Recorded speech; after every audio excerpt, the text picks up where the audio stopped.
When we work with customers, sometimes it's hard because if you're wanting to sell your house and it needs a paint job, like it's important to have good pictures for the paint. So it's tempting to like want to paint your house and do some of those pieces. But so like the thing that's hard is you would have to pick more of a neutral color because you don't want to pigeonhole yourself into a buyer, like because they might not have your, like I'm sure you tell your people all the time, like don't decorate or do all this stuff for exactly what you want it. You want to make sure that you appeal to a broad audience or group of people. So you have to be a little bit more limited in your choices for what colors you choose.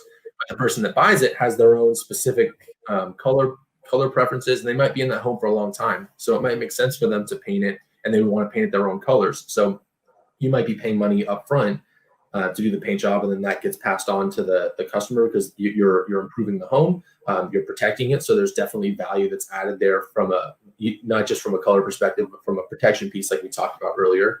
But they might not want to then pay for the paint job on the upfront and then pay it for it again until it needs to be done years and years in the future. So it's it can be a conundrum for the buyer.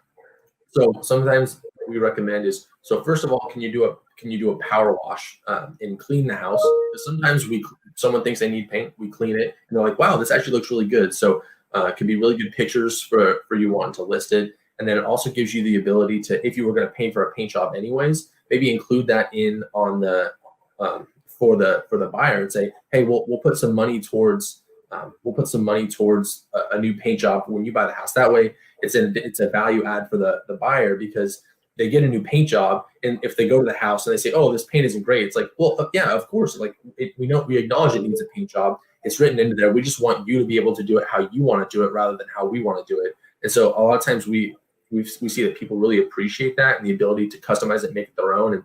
And real estate's obviously a very like visual thing. Can we see us? Can we see our family inside of this? And I think a paint job is a big piece of that. And if a buyer or a potential buyer is walking into a house and they can be like, wow, like I can paint this any color that I want, it really kind of gets their mind going and can really help them potentially fall in love with that house too. So that's just one suggestion that we see, because we like to really work on the buyer end of it, because they're able to say like, hey, like here's what we want, and really get specific and really be really happy about that end product. So that's just for if there's anyone out there that's kind of trying to figure out the best way around that. That's just one suggestion that we've seen working on both ends of that